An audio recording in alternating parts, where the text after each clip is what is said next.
VO Radio, 24/7 internet radio for the voiceover community. Hi everyone, it's Maxwell Glick, professional voice actor and voice coach. You can find me at maxwellglickvo.com. And welcome to Character Corner. Today I want to talk about finding your character's voice within a specific genre that you tend to work a lot in. So, for me, I work a ton in the kids space, whether that's preschool, kids, middle grade, young adult. I work a lot in this space, and I had to learn early on that if I want to get hired, I need to really focus my attention in this specific genre.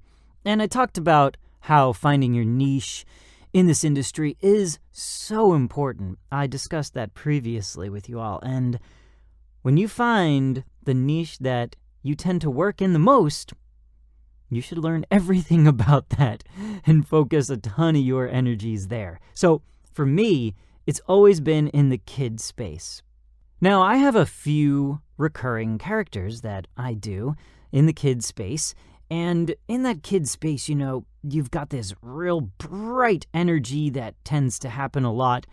And I had to find, how can I harness that range of my voice, which tends to naturally be bright, but a lot of times they want it even brighter and higher. So how many voices do I have that are in that actual range? So one of the characters I do, which I've discussed before, is Bubbles the elephant. Now, Bubbles sits way up in this, "Hi, I'm Bubbles" range. Now, he's way up there. And I've discussed before how you can test the limits of your voice and your range by, okay? So, playing with that upper level of your range, like I do in most of the kids stuff that I work on. How many voices are in this range up here? Maybe this is a different one. Maybe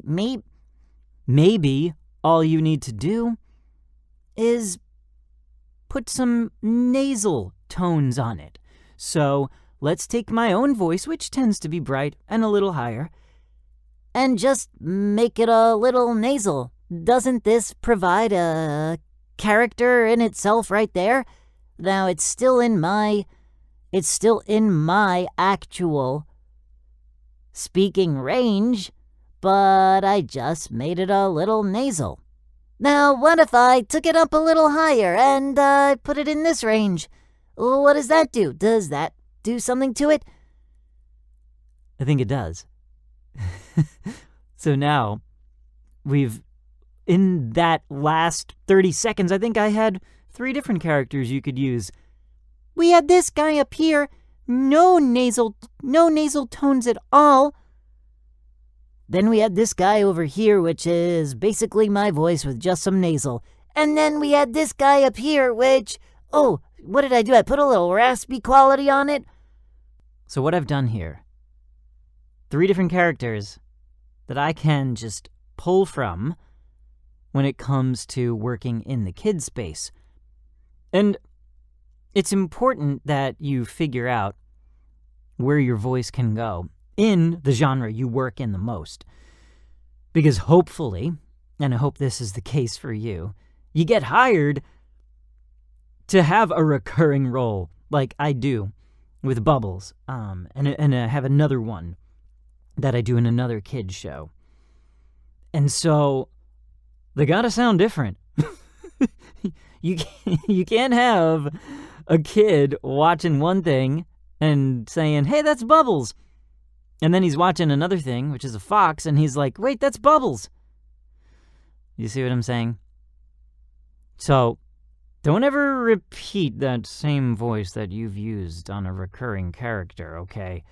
That's no good. So the story here is the genre that works for you, whatever that might be. Find as many possible voices in that you can, so that when it comes time to audition, You know, oh, well, I can't use that one, but I can pull from this one. Yeah. And when you're auditioning as much as I do, and as much as I hope you are, you're going to come across places where you can oh, I can use that one voice that I used for that audition. So pull from those voices that you already know. If it helps you, I suggest you even record into your voice memos in your phone so that you can refresh your memory oh, yeah, I have this one I can go to.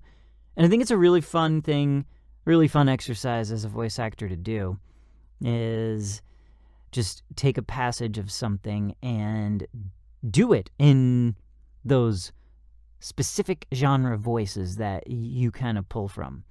And this way, when it comes time to audition for these projects, you can just be like, okay, which one? This, or this? Oh, yeah, I like this one. Let's refresh my memory. And you play it back, and you're like, oh, great. I think I can use that. So whatever genre you find yourself working in the most, really focus on finding as many different ways to use that beautiful voice of yours to help you get more jobs. That's going to do it for your Character Corner this time. If you'd like to learn more about coaching with me, you can check out my website at maxwellglickvo.com. I'll see you next time. VO Radio, 24/7 internet radio for the voiceover community.